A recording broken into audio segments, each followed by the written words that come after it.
Eu quero cumprimentar a todos com a paz do Senhor. Amém. Meus queridos irmãos, abra comigo a sua Bíblia, por favor. Livro de Atos dos Apóstolos, capítulo de número 13. Bendito é o nome do Senhor. Agradeço a Deus por permitir estar vivendo este tempo e poder estar aqui com os irmãos, participando desta primeira conferência missionária na igreja de Hortolândia, presidida pelo digno pastor Aloísio, missionário de coração de Sete Costado. Benção pura, graças a Deus, me sinto feliz. Agradeço a toda a gentileza e o atendimento que os irmãos têm dispensado a nós desde do dia de ontem, noite de ontem, durante o dia de hoje. Muito bom, muito obrigado. Sou feliz por isso. Quantos encontrou Atos 13? Aqui nós temos as características de uma igreja missionária. Diz o seguinte: havia na igreja que estava em Antioquia profetas, mestres, Barnabé, Simão, que se chamava Niger, Lúcio de Cirene, Manaém, o que se havia sido criado junto com Herodes, o tetrarca, e Saulo, ministrando ou servindo eles ao Senhor, e jejuando, disse o Espírito Santo: separai-me a Barnabé e Saulo para a obra que eu os tenho chamado. Versículo 3, então, havendo jejuado e orado, impuseram-lhes as mãos e os despediram. O versículo 4 disse: eles então, enviados pelo Espírito Santo. E o versículo de número 9 diz: então Saulo, que também é Paulo, cheio do Espírito Santo. Amém? Amém. Podeis assentar, meus queridos irmãos. Louvado seja o nome de Jesus Cristo. Queridos irmãos, vinha comentando com o missionário que foi me buscar ali no hotel e dizendo a ele que Deus é tremendo, Deus é extraordinário.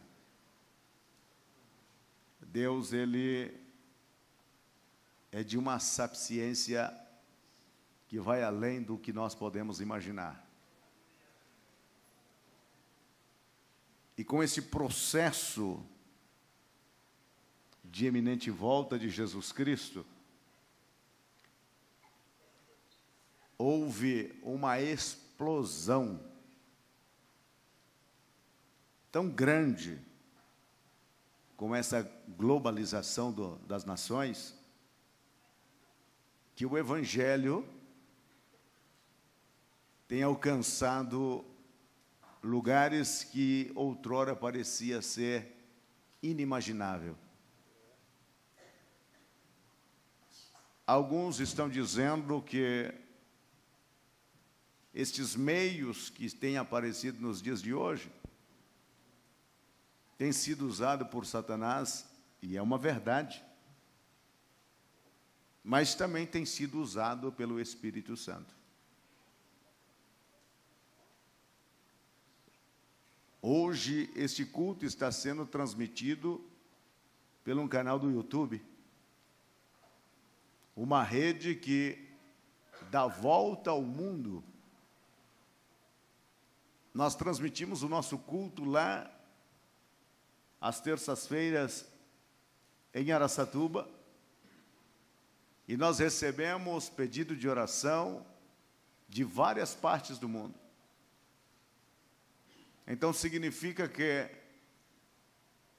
o meio que Satanás tem usado para destruir muitas vidas, o Espírito Santo a tomou e está usando para edificar muitas outras.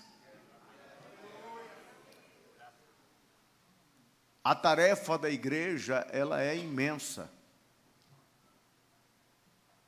E a igreja, ela não conta com os recursos financeiros para poder realizar a sua tarefa na totalidade.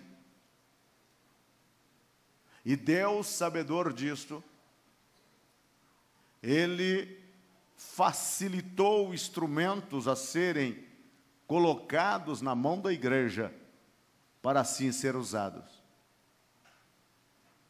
Você, quem sabe, não pode ir em um país além fronteira, mas uma mensagem bíblica que você grava por intermédio de uma conta do Facebook pode alcançar muitas vidas em muitas partes do mundo.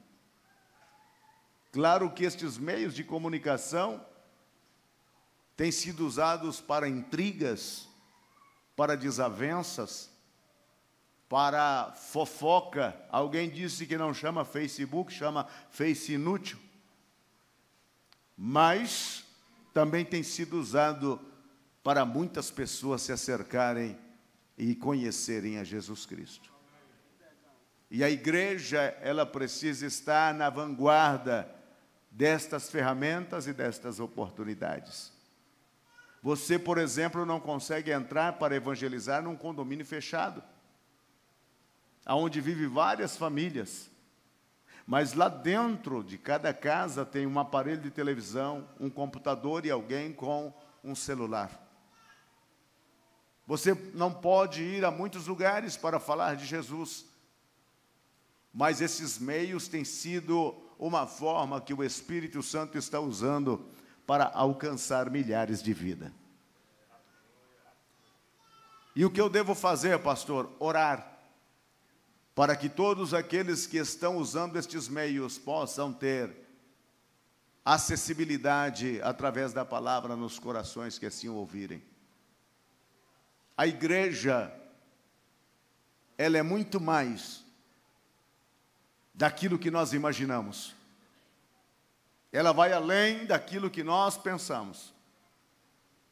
Ela é o corpo de Cristo vivo na terra, exteriorizando os sentimentos do coração de Deus.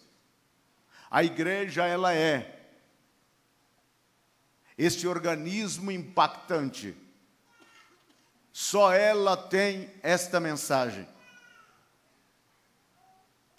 Os presidentes de mais de 157 nações se reúnem no mês de abril na ONU para a sua assembleia de abertura. Ali, as nações, todas elas, com os seus problemas e com os seus dilemas. Eles não conseguem solucionar estes problemas. Mas a igreja, simplesmente com o Evangelho, traz saúde para as nações e leva pão para as nações. A igreja é o organismo vivo que impede as influências maquiavélicas de Satanás sobre este planeta. A igreja é o espelho da face de Deus sobre a terra.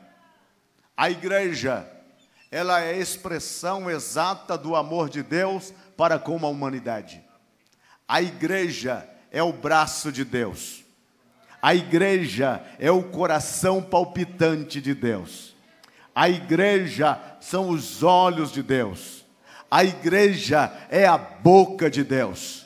A igreja, tudo que Deus fizer ou fará neste planeta, fará por intermédio da igreja. Aleluia. E eu estou feliz porque sou parte da igreja. Você pode dizer que está feliz? Diga, eu estou feliz. Diga, eu estou, mas diga com força. Eu estou feliz porque faço parte da igreja. Aleluia, graças a Deus.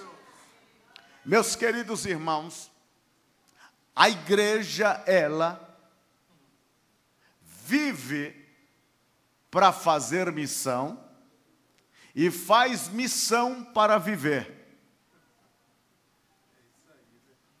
Se ela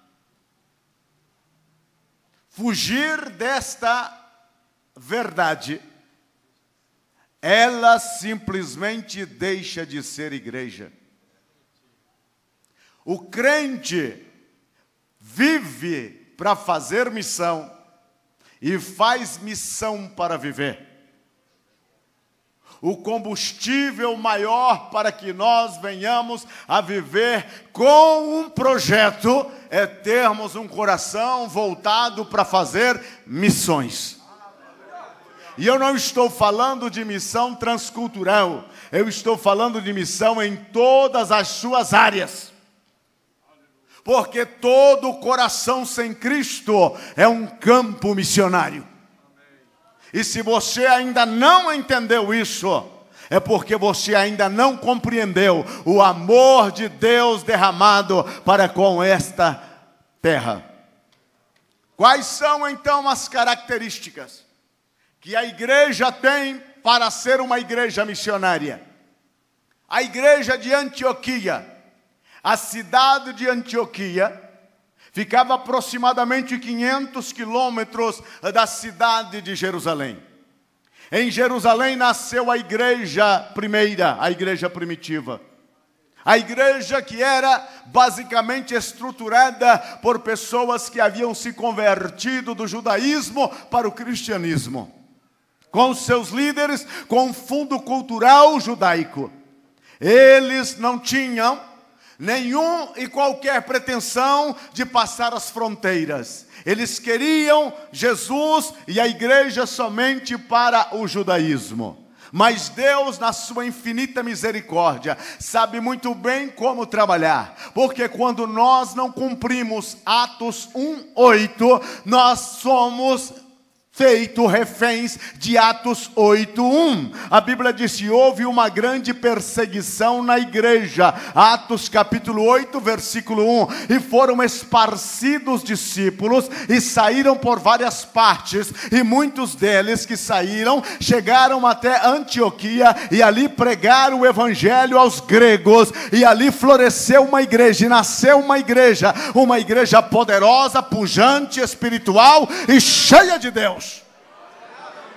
A Bíblia diz que a mão do Senhor era com eles. Porque a mão do Senhor será sempre com uma igreja que faz missão. A mão do Senhor sempre estará no coração de um missionário.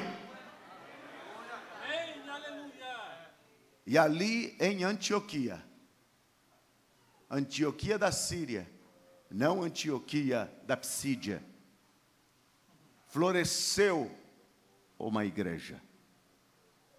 Uma cidade com aproximadamente 500 mil habitantes. Composta de pessoas de várias partes do mundo. Localizada às margens do rio Orontes. Um tráfico intenso de mercadorias. E uma cidade estratégica, que unia o lado judaico e o lado asiático antigo do Império Romano. Uma cidade aonde Deus fez florescer a base missionária da igreja gentílica. E a Bíblia disse que a notícia chegou a Jerusalém. E eles enviaram lá o melhor deles. Enviaram a Barnabé, conhecido como o filho da consolação. E quando ele chega na igreja e vê a graça de Deus naquela igreja, ele vai procurar alguém que ele conhecia. Um outro amigo muito especial. Um amigo por nome de Saulo. E o leva para lá. E aqueles dois homens ficam ali, servindo a Deus naquela igreja, sendo canal de bênção naquela igreja. Eles estavam na igreja certa, eles estavam no lugar certo, eles estavam no momento certo, e eles estavam na hora de Deus. Porque o missionário, quando entende que é a hora de Deus, Deus o usa para impactar o lugar onde ele está. Agora, meus irmãos, naquela igreja havia um pessoal, um pessoal qualificado. Homens conhecedores. Aquela igreja estava cheia da graça de Deus e de pessoas que amavam a Deus e que depositavam aos seus pés toda a sua cultura e todas as suas economias. A igreja, ela tinha um ministério formado. 2 dos ministérios são nomeados. Eu creio que, por exemplo, havia profetas. Efésios capítulo 4, versículo 11, diz que ele deu uns para apóstolos, outros para profetas, outros para evangelistas, outros para pastores e doutores. Então ali destaca 2 ministérios: o ministério profético e o ministério do doutorado. Eu creio que é tomado, por exemplo, porque Atos dos Apóstolos é a narrativa de Lucas, e ele toma por amostragem aquilo que estava acontecendo na igreja naqueles dias. E ele fala do ministério profético. O ministério profético é de suma importância para a igreja. Eu estou falando de profetas de verdade. Eu não estou falando de profetas de beira de estrada. Eu não estou falando de profetas de ranchinho. Eu estou falando de homens de Deus, que conhecem o coração de Deus e transmite para a igreja aquilo que Deus realmente quer que aconteça. Profetas que se levantam e dizem: assim diz o Senhor. Havia profetas. Lamentavelmente, esse ministério profético tem sido corrompido. Esses dias, creiam, senhores, que eu ouvi um sujeito que se diz profeta em um púlpito de uma igreja, dizendo que Deus estava revelando para ele os 6 números da Mega Sena.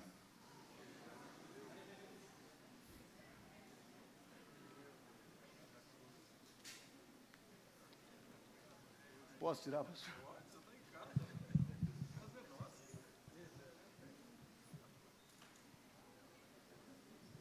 E ele fez uma pergunta: quantos de vocês jogam na Mega Sena?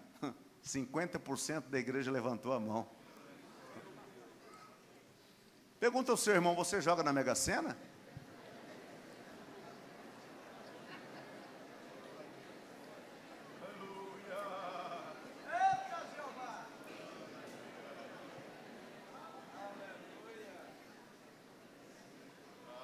Se você joga, você está na igreja errada. Aqui a gente não consegue revelar os números, não.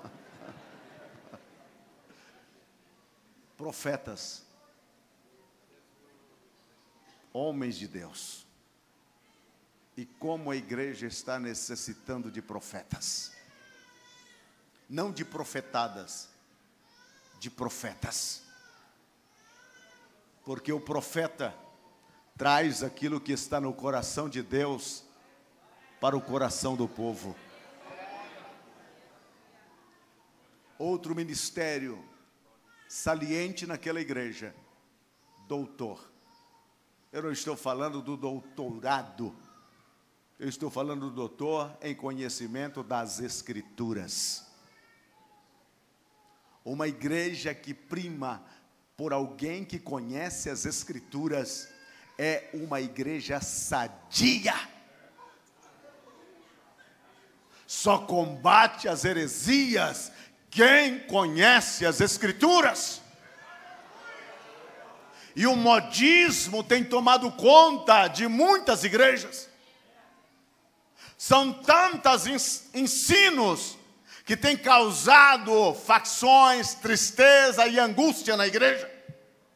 Dias atrás estavam me falando de uma igreja onde teria o culto da vassoura ungida. Agora estão dizendo do sabonete ungido. É óleo ungido. É pão da fartura. é espadinha de Josué.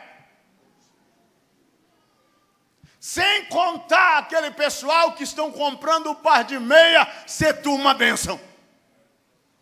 E ainda deita e deixa ser tua bênção para fora, como se fosse 2 coelhos.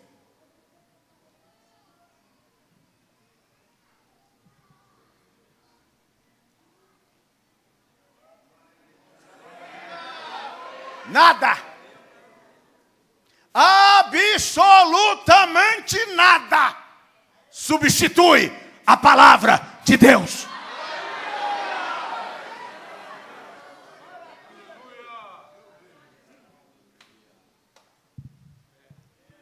Doutorado. Quem são estes? São aqueles que abrem a Bíblia e dizem a você: isto aqui significa isto aqui. São aqueles que têm uma vida de amor ao livro sagrado. São homens que dedicam a vida para conhecer e ensinar algo santo, reto e justo. Doutores. Onde eles estão? Sentados aqui. Sentados aqui. Havia pessoas da alta naquele lugar. Havia até alguém que foi criado com Herodes. Tinha pessoas com cultura. Porque toda a gente, ao olhar para a igreja, diz: é um povinho ralé, é uma gentinha. Eles estão equivocados. O melhor povo de Hortolândia está aqui. Você é a melhor pessoa que já pisou este planeta, porque você é filho de Deus, e Satanás tem que chorar ao ouvir isto. Aleluia!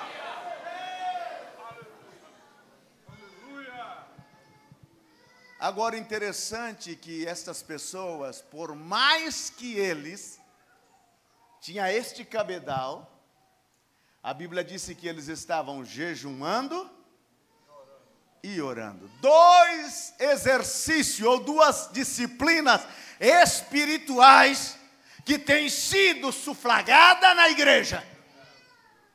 Jejum. Pastor, é que o senhor não conhece a churrascaria de Hortolândia. Jejumar. A igreja que andou de pé foi uma igreja que jejumava, que a sua liderança e o seu povo separava dias, semanas e meses para estar na presença de Deus e dizendo: Deus, revela-nos a tua vontade. E aí eles poderiam dizer: pareceu bem a nós e ao Espírito Santo, porque eles estavam em comum de vontade. Jejum. Eu me lembro, meus irmãos, eu fui para a Colômbia em 96. Fui naquele projeto de igrejas significativas para as capitais dos estados colombianos. E nós fomos para Tolima. A capital é Ibagué. Uma cidade com 720 mil habitantes para a época. Chegamos naquela cidade, eu, minha esposa e os meus 2 filhos. Aluguei um salão no centro da cidade. O salão tinha 1.400 metros de construção. Comprei 500 cadeiras plásticas lá na cidade de São Marcos, lá na Venezuela. Comprei tudo que a igreja precisava para começar.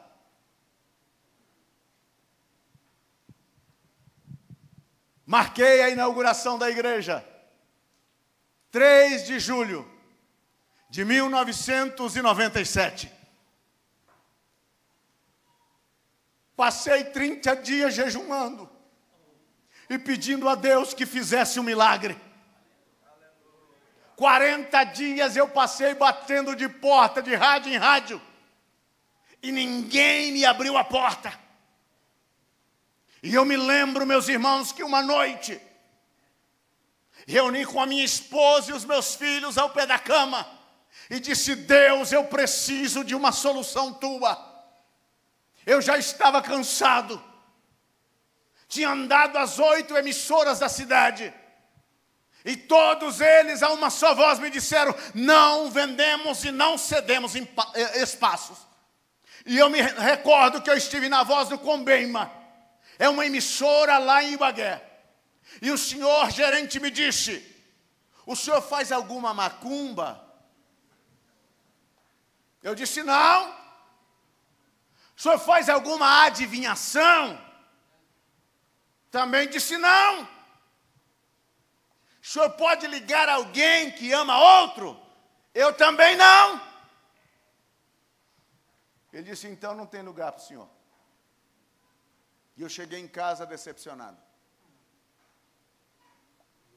Depois daquela oração, outro dia eu tinha a última emissora para bater a porta. Caracol, Rádios e Companhia. A Caracol é semelhante à Rede Globo no Brasil. Eu tinha passado pelas piratalaias todas e ninguém me abriu a porta. Agora eu ia tocar numa porta que para mim, na minha concepção, seria impossível acontecer. Só que a porta não estava fechada. Ela estava encostada. Eu bati na porta e a secretária da emissora me atendeu. Pois não, o meu nome é uma bênção na Colômbia e no mundo hispano. Ou ele abre porta ou ele fecha de uma vez. Aparecido significa defunto, fantasma, aspecto de morto. Então, aonde eu dizia meu nome, ou o pessoal corria ou dava risada, como vocês fizeram. E então é por isso que na Colômbia ninguém me conhece por Aparecido, quase. É o pastor de Souza. E ela disse: como é o nome do senhor? Eu disse: Aparecido. Ela olhou para mim e disse: deixa de brincadeira. Eu disse: meu nome é Aparecido. Aí, para contar toda aquela história, que no Brasil, quando a mãe fica grávida, faz aquela promessa besta de colocar o nome na criança. Se for homem, coloca Aparecido. Se for mulher, coloca Aparecida. Lá em casa, a infelicidade nossa foi dupla. A minha irmã nasceu primeiro, é Aparecida. Eu vim depois, é Aparecido. Até contar toda a história e dizer todo o acontecimento. E eu disse: a Aparecida, ela é a padroeira do Brasil. E eu sou o padroeiro. Ela riu, já quebrou o gelo. E então a gente sentou e ela disse: pois não, o que o senhor deseja? Eu contei a ela o meu projeto, o meu sonho. E ela disse: eu vou falar com o gerente Guilhermo e vamos ver se ele vai lhe atender. E ele veio. Olhou para mim e disse: pois não, senhor, o que o senhor deseja? Eu disse: eu venho da empresa maior que há em todo o planeta. E colombiano, ele gosta de dinheiro, irmão. Colombiano que não gosta de dinheiro não é colombiano. Quando eu disse para ele que vinha da empresa maior do universo, ele já: senta aqui, traz um café para ele, traz uma gaseosa, uma gaseosita, irmão. E eu sentei lá e tomei aquele refrigerante. Naquele tempo eu tomava refrigerante. Eu pesava quase 90 quilos. Tomei o café dele. Ele disse: pois não, me diga o que o senhor deseja. Eu quero um espaço, o melhor espaço que o senhor tiver no rádio, para mim fazer uma programação. Que tipo de programação? Eu nunca vi Deus pactuando com mentira. E ele jamais pactuará. Eu disse: é uma programação evangélica. Quando eu disse evangélica, ele quase caiu do tamborete. Que é isso? Nós não fazemos isso. Nós não aceitamos isso. Eu disse, será uma bênção para a cidade, será uma bênção para a emissora, e será uma bênção para a tua vida. Ele disse, não posso aceitar isso. Não posso aceitar. Eu voltei para casa, e lá estava a minha velhinha de joelho. E eu disse, Francisca, a última emissora me disse, eu não vou dizer que ela me disse não, ela disse, vou pensar. Ele disse, deixa o número do seu telefone aí, qualquer coisa, eu mando entrar em contato com o senhor. E nós fomos para a oração.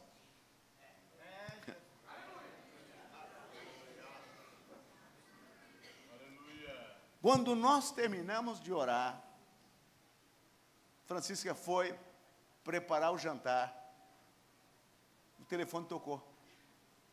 Era já 6:30 da tarde. Era a secretária. Senhor Aparecido, disse, eis-me aqui. Ela disse, o senhor poderia vir aqui agora? Disse, posso? Fui voando.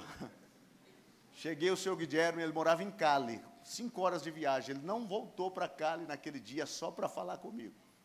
Ele disse, olha, eu não sei o que aconteceu, mas desde que o senhor saiu, entrou uma vontade tão grande no meu coração de arranjar um espaço para o senhor.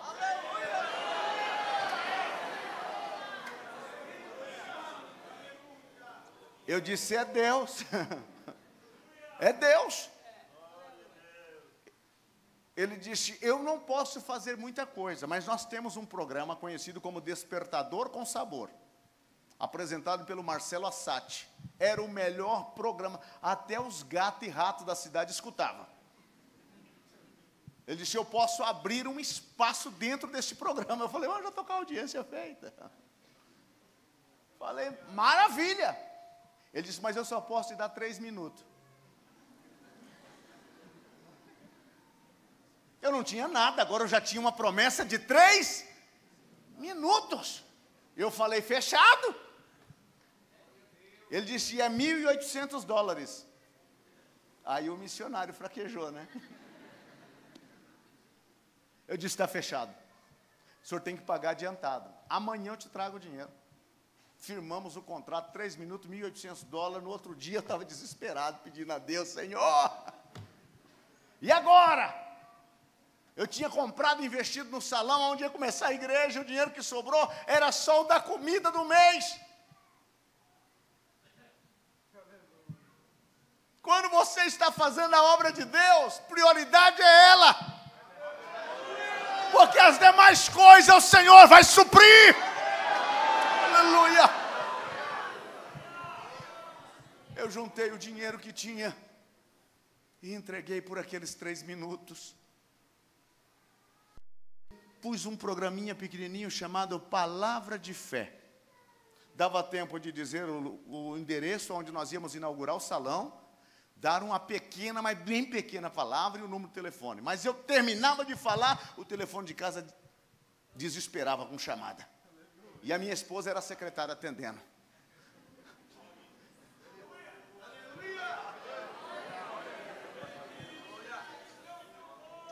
Marcamos a inauguração e no dia da inauguração, o pastor Satírio foi o nosso primeiro pregador naquele lugar. E eu disse para minha esposa, está tudo bonito, está tudo lindo, as caixas de som penduradas, as cadeiras brilhando, está lindo demais. Mas os membros da igreja, eu, você, o Elionai e a Karen, vamos mais cedo para a gente receber o pessoal. Chegamos por volta das 5 da tarde, aquilo estava uma belezura. E eu olhava para aquilo e dizia, Deus, hoje o milagre vai ser grande ou eu vou morrer.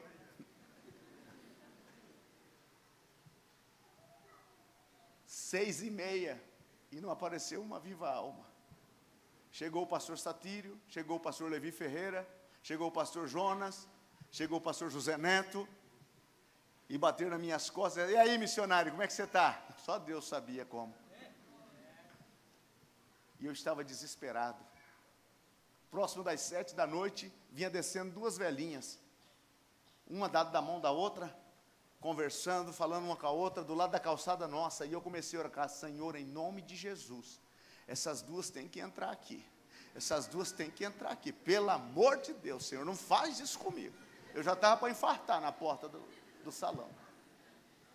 Elas atravessaram para o outro lado da rua. Eu disse: Senhor, o senhor está de brincadeira. Não é possível uma coisa dessa. Jesus entra agora com providência. E eu comecei a amarrar tudo quanto era tipo de demônio que eu conhecia e os que eu não conhecia também. Quando chegou bem em frente do salão, ela do outro lado da rua, elas pararam, olharam e atravessaram e disseram: eu sabia que o senhor não ia falhar comigo. Elas olharam para mim, eu já estava desesperado, suado. Elas: é aqui que vai ter a cruzada de milagres? Eu disse: é aqui. Nós viemos.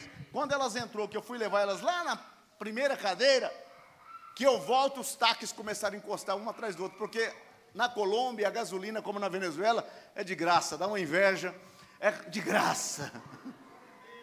Naquela época, né? E uma corrida de táxi, você atravessava da cidade de um lado do outro por R$1. Era uma bênção danada. E começou a encostar táxi e for descendo o pessoal. 293 pessoas no nosso primeiro culto. Lembro até hoje, o pastor Satírio pregou como nunca e 39 pessoas aceitou Jesus como Salvador. E começou o que é o Centro Familiar Cristiano da Assembleia de Deus, allá em Ibagué. Hoje, um milagre. Quando completou os 30 dias, eu não tinha mais $1.800 para pagar o segundo mês. E eu fui conversar com o senhor Guilherme. Eu disse: senhor Guilherme, olha, foi muito bom, eu agradeço a sua atenção, mas nós não vamos continuar com este programa. Ele disse: que é isso, pastor? O senhor está doido? Eu disse: não, eu não estou doido, eu só não tenho dinheiro. Ele disse: não, vamos fazer um negócio. Eu te consigo 45 minutos, e por 800 mil pesos, e ainda transmito os seus cultos no domingo de manhã ao vivo.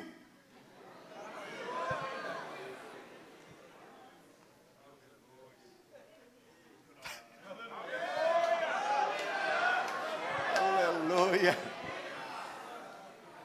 Meus irmãos, eu estou falando de Caracol Rádios. Nós saímos do programa do Marcelo Assati e eu fundei o meu programa, chamava Buenas Noites, Família. Esse era o nosso programa. Boa noite, família.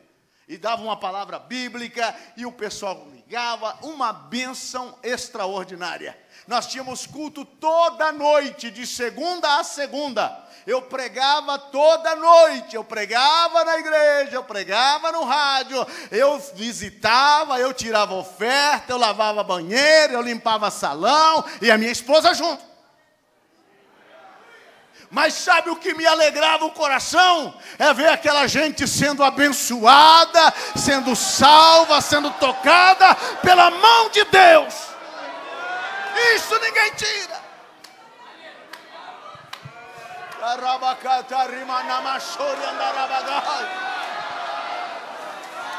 Oh, marabashuri andará. Aleluia. Eu me lembro que num culto de segunda-feira, chamava Lunes de Milagros. É um culto que a gente pregava uma palavra de cura e convidava o povo a vir na frente para orar por eles. E entrou um sujeito no nosso culto. Quando ele entrou na porta, eu já disse para minha esposa: coloca 2 cadeiras para ele. Porque o sujeito era um sujeito grande. Ela empilhou a cadeira e ele sentou lá. Ele tinha ido naquela noite para me matar. Perdeu a oportunidade. A fila é grande, irmãos. Se você soubesse quanta gente quer te matar, você já estava morto. Mas eles morrem e você está vivo. Não se pode matar um crente. Jesus realmente falou assim: quem perde a vida por mim tem sorte, por sua morte e não é o fim. Aleluia! E ele sentou lá, ouviu todo o culto. E no final do culto ele entregou a vida para Jesus, um pistoleiro. Me mostrou a arma e disse: eu vim aqui para matá-lo.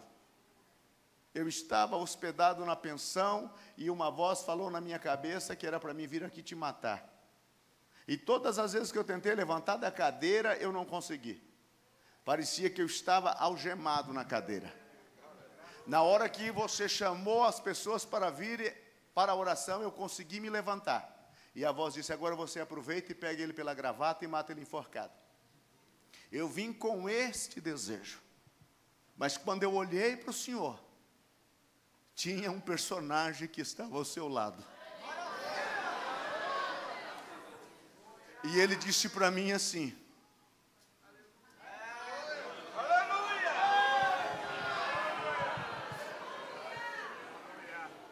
ele entregou a vida para Jesus. Voltou para Vídia Vicêncio, aonde era de origem. E ele disse: eu nunca mais vou esquecer desse Jesus. O diabo luta contra os missionários. Quando eu vejo um missionário, eu posso saber o quanto ele tem lutado, o quanto ele tem batalhado, o quanto Satanás o tem perseguido, o quanto tem sido a sua luta. Não é fácil, meu irmão. Não é fácil. Se ele sabe muito bem que se atingir o missionário, ele acaba com a obra. Mas eu quero te dizer uma coisa: Deus é Deus dos missionários. Ele continua sendo Deus. E o missionário ora, e o missionário jejuma, e o missionário chora, e o missionário tem esperança na alma. Quantas vezes eu levantei, tive que chorar, ir para a igreja, gritar como um doido, e não acontecer nada, e no outro dia levantar e dizer: vou fazer tudo de novo, e no outro dia vou fazer tudo de novo, e não, depois de 15 dias estou fazendo tudo de novo, e depois de 30 dias estou fazendo tudo de novo. Por quê? Porque há uma esperança no coração do missionário de que as coisas vão acontecer. Aleluia!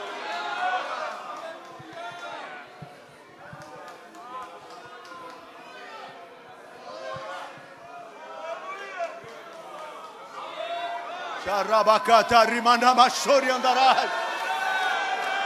Aleluia!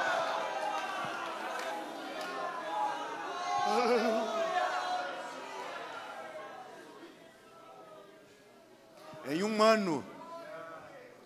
ano naquele salão, eu pagava $2.500 de aluguel, pagava mais as despesas, pagava o programa de rádio, a igreja entrava em torno de 2.500 pesos colombianos, a igreja de Limeira mandava o restante. Eu não tinha de onde tirar. E o dia que eu fui renovar o contrato do local, o Senhor me pediu $6.000. Eles pensam que a gente anda nadando em dinheiro. Nós não nadamos em dinheiro. Nós nadamos no ouro e na prata. Eu disse: Senhor Agostinho, eu não tenho esse dinheiro. Mas o seu Deus, que você grita lá no púlpito, não tem? Ele disse: ele tem. Então, mas ele não é trouxa.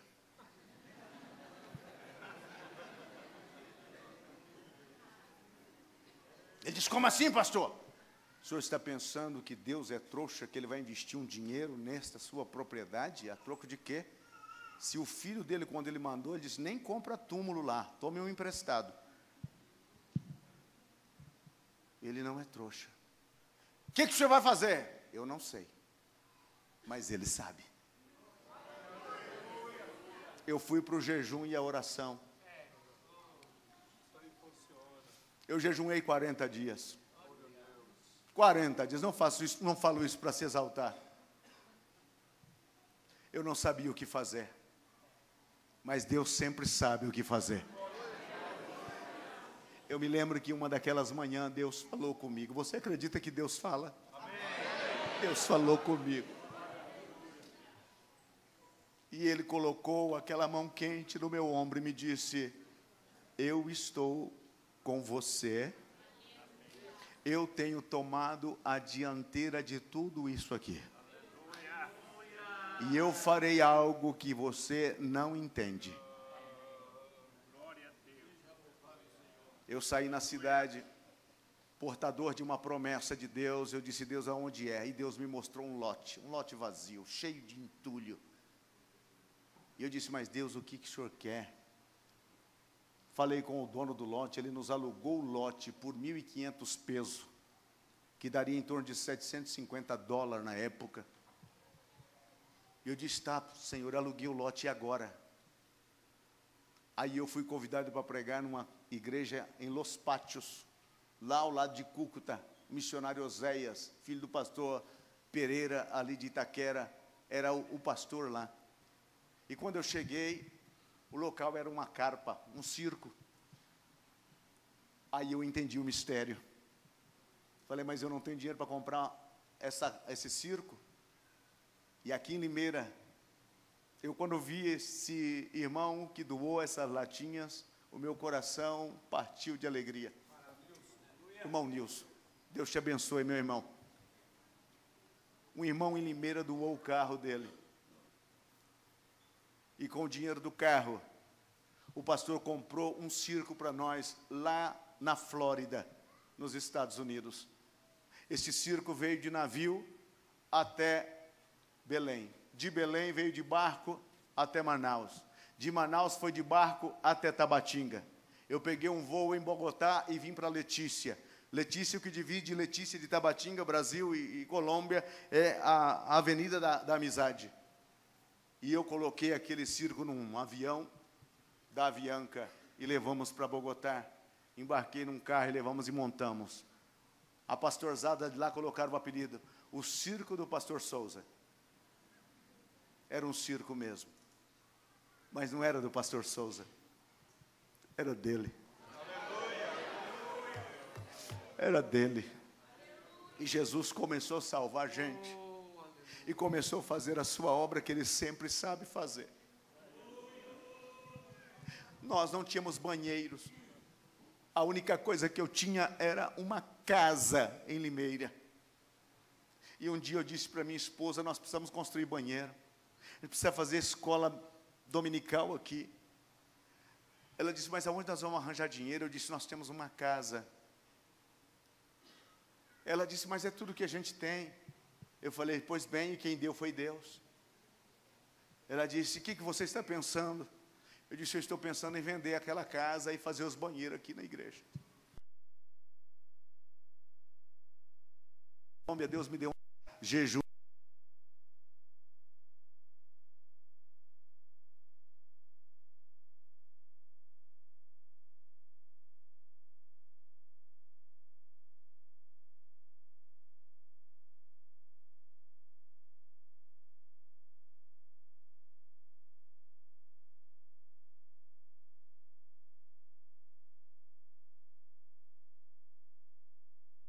Deus sabe o que aconteceu aqui.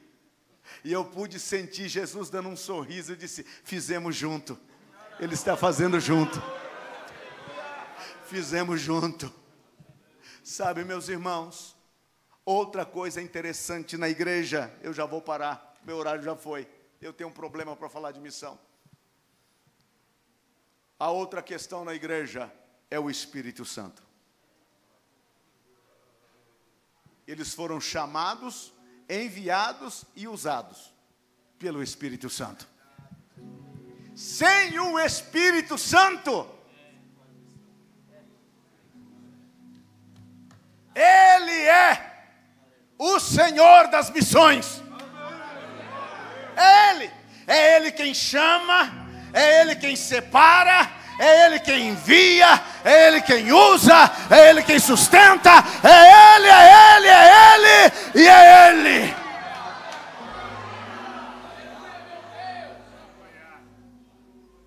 Missionários que vão ao campo missionário sem amizade com o Espírito Santo, como diz lá no Amazonas, tá bebado.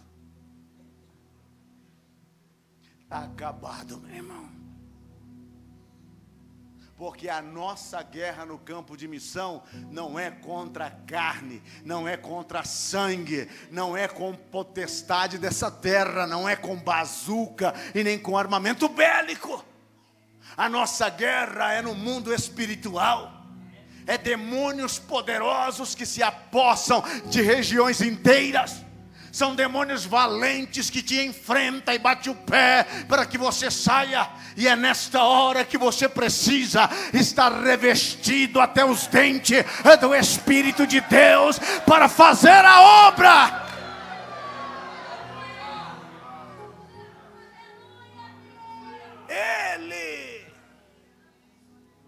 Ele te coloca em cada lugar que você se assusta. Eu contei aos senhores ontem, eu saí de uma favela. Eu tinha vergonha até de assinar o meu nome. E quando eu me vi na Colômbia, conversando com gente que era autoridades da nação, eu disse para mim mesmo, não foi os meus pés que me trouxeram aqui. Eu vim nas asas do Espírito. Cultive o Espírito Santo, porque aqui nesta igreja tem missionários, aqui tem missionárias, mulheres e rapazes que Deus estará enviando ao campo missionário para fazer obras que ficarão gravados nos anais da eternidade. Portanto, meu irmão, envolva a tua vida com o Espírito Santo. Busque Ele, cultive uma amizade com Ele, ande juntinho dEle, e você vai experimentar o que poucos mortais experimentaram nessa terra, que é a presença do céu andando dentro de um homem de carne. Eu quero fazer uma oração porque o meu tempo foi. Eu quero que você fique em pé, por favor.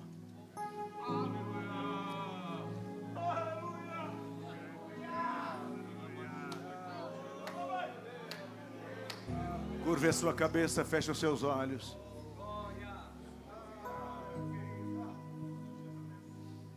Feche os seus olhos, curve a sua cabeça.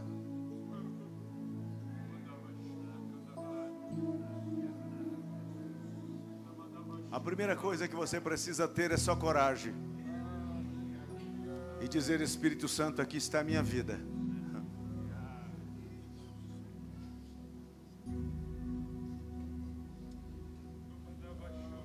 Senhor Jesus, nesta noite muito especial para mim, na Tua presença diante de Ti,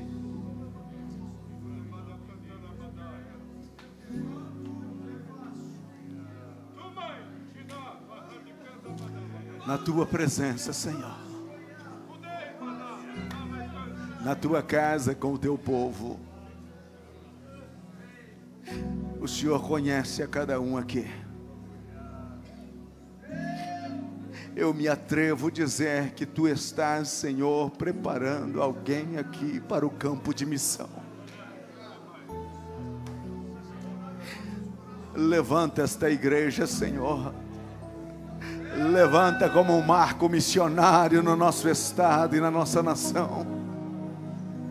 Levanta, meu Deus, levanta. Levanta jovens aqui cheios do Teu Espírito para fazer a obra de missão. Levanta, levanta, levanta, Senhor.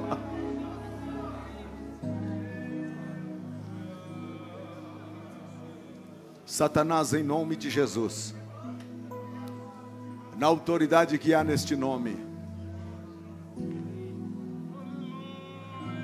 eu me levanto contra Ti nesta noite. E pelo poder que há no nome de Jesus Cristo,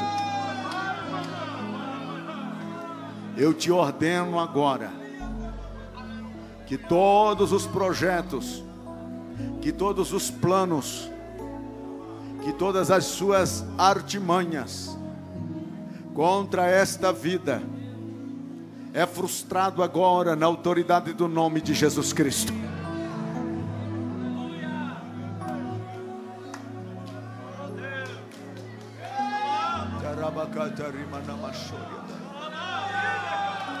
E mamama haya gaya sori andarai.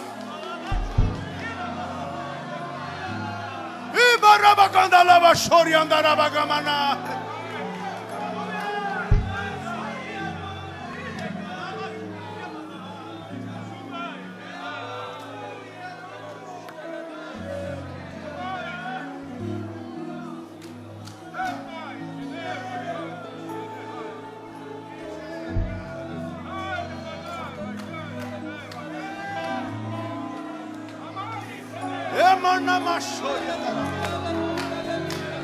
Aleluia!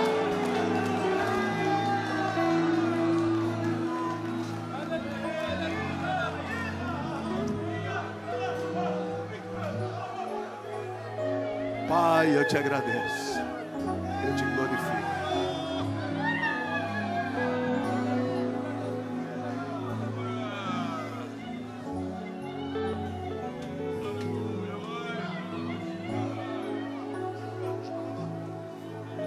Aleluia, aleluia, aleluia, aleluia. Aleluias, aleluias, aleluias.